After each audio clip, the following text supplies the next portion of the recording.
और तब तक सेवा करना जब तक इस बंदे के शरीर में जान है। पहले एक ऐसा सेवक बनना चाहता हूँ और वैसे ही सेवा करके आया हूँ इस देश का।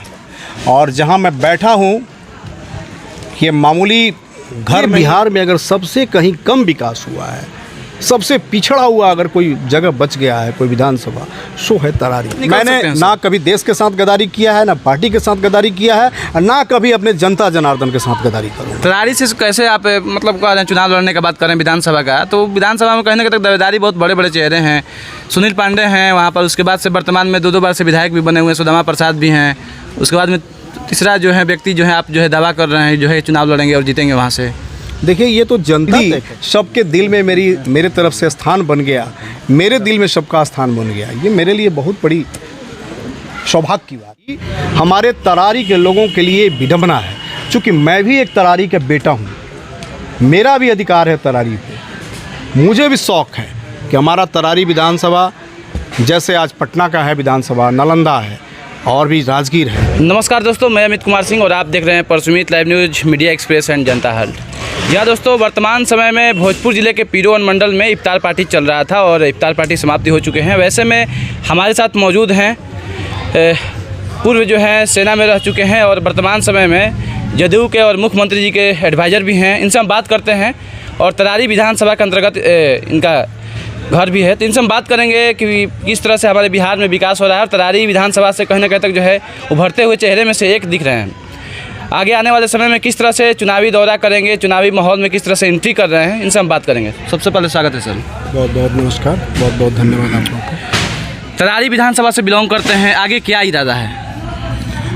इरादा तो बस एक ही है, एक फौजी का एक ही इरादा होता है, आगे बढ़ो, कार्य करो, एक विज़न, एक टारगेट, एक लक्ष्य। मेरा एक ही लक्ष्य है, एक ही विज़न है, एक ही टारगेट है, तरारी के लोगों का सेवा करना और तब तक सेवा करना जब तक इस बंदे के शरीर में जान है। पहले एक ऐसा सेवक बनना चाहता हूँ और वैसे ही सेवा करके आया हूँ इस देश का। और जहाँ मैं बैठा हूँ ये मामूली घर नहीं है, ये दरवाज़ा नहीं है, ये एक हमारे सेना के बहुत बड़े जो देश के लिए शहीद मुजाहिदीन का मैं घर पे बैठा हूँ। मुझे गर्व है इस बात का कि हमारा भाई देश के लिए शहीद होने का काम किया है, हमारे लिए बहुत ही गौरव की बात है। और उसी का भाई मैं यहाँ बैठा हूँ।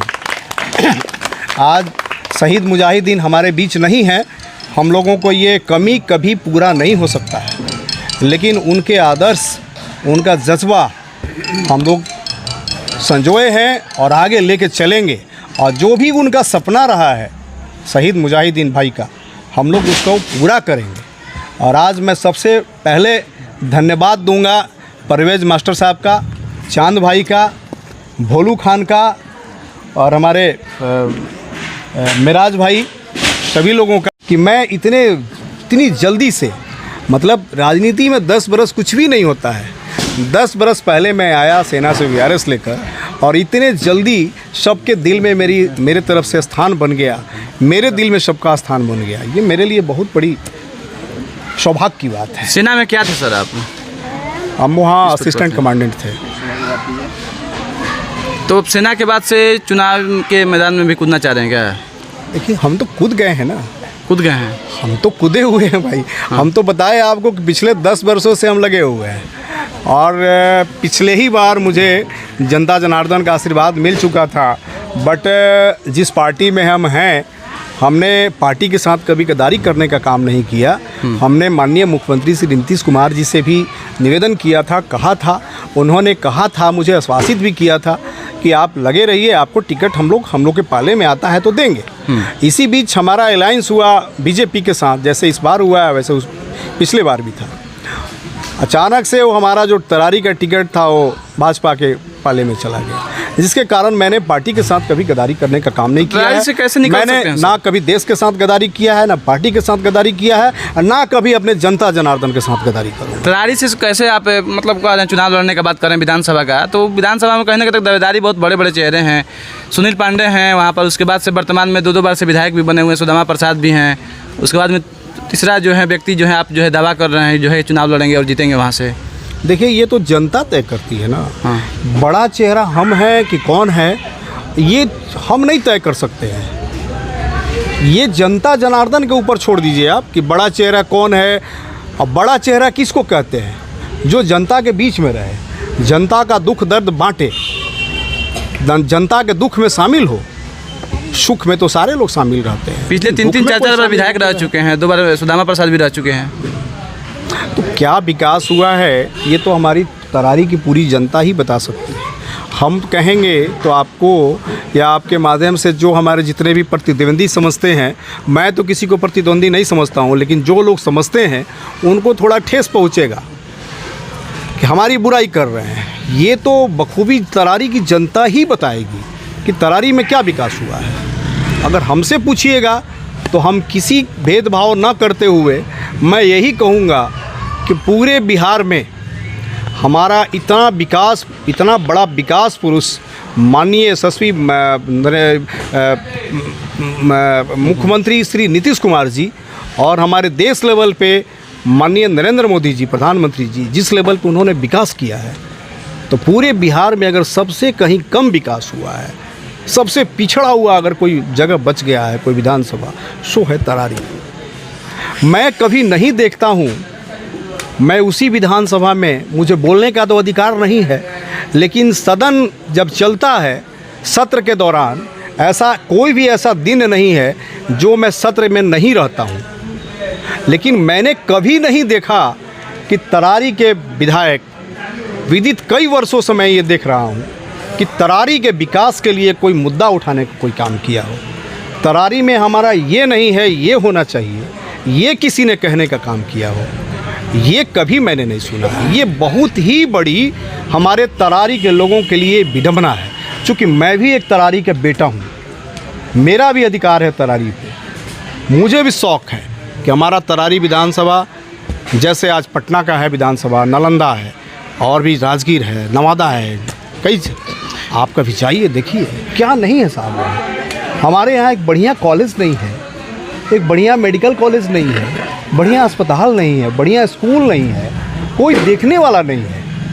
हमारे पीड़ित लोग, जो सही लोग हैं, जिनको इंदिरावास मिलना चाहिए, उनको नहीं मिलता है, और जिनके पक्के का मकान है उनको मिल जाता है।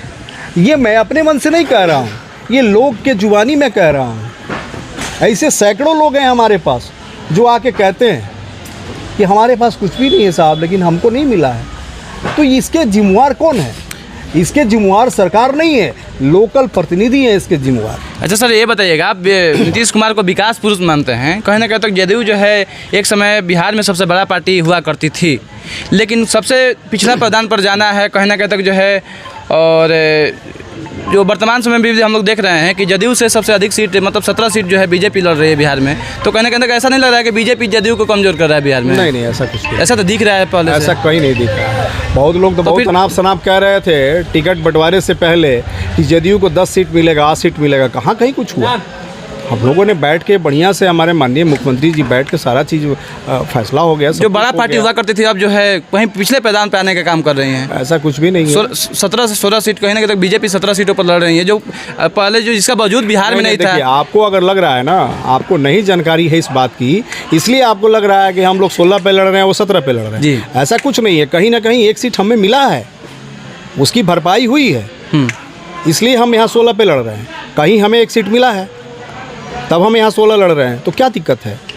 जब हम आपस में गठबंधन धर्म का पालन कर रहे हैं, गठबंधन में हैं, दोनों साथी एक साथ बैठे हुए हैं, हम लोग दोनों मिल के लड़ रहे हैं, तो हमारे को मान लीजिए 16 यहाँ मिला, उनको यहाँ 17 मिला, हमको कहीं एक जगह कहीं एडजस्ट हो गया है, इसलिए हमारा भी तो हिस्सा बराबरी है। कहाँ हमको कम मिला है? आप लोग को लगता है, लेकिन कहीं कम तो नहीं मिला है। हम तो संतुष्ट हैं। जातीय समीकरण, अगर हम संतुष्ट ना हो तब ना कोई बात हो। हम तो संतुष्ट हैं। पीरों में लगता है जो है यहाँ पर हमेशा एक्सीडेंट होते रह रहा है। आप ही के सरकार है, आप ही के नेता का जो विकास पुरुष कह रहे हैं, आए दिन एवरी डे यहाँ पर 2-2, 3-3 मतलब लोगों का एवरी डे मतलब यह है कि मौत होता है। बालू लदे ट्रक जो है सोन नदी से निकलती है और यूपी में निकल जाती है। तो कहने का तक हमने सवाल उठाया था, तो लोग कह रहे हैं कि यहाँ से राजस्व की लाभ हो रहा है, लोगों का कहना है। तो देखिए- कहीं ना कहीं तक जनता के जान लेकर राजस्व का लाभ दिया जाएगा सरकार को। ये सही नहीं है। जनता का भी ख्याल रखना प्रथम प्राथमिकता हमारे सरकार का और हमारे प्रशासन का जनता की सुरक्षा, जनता की रक्षा हो। मैं भी यही कहूँगा और स्थानीय प्रशासन से भी मैं कहूँगा और आपके चैनल के माध्यम से और भी जितने वरिष्ठ लोग हैं हमारे शासन प्रशासन के, हमारे सरकार के, सब लोगों से मैं ये आग्रह करूँगा कि इस पे लगाम लगनी चाहिए। चूँकि जनता अगर न हो, जनता की अगर क्षति हो तो फिर हम किस काम के हैं, फिर हमें कौन पूछेगा, फिर हम किस बात के नेता हैं, किस बात के प्रतिनिधि हैं।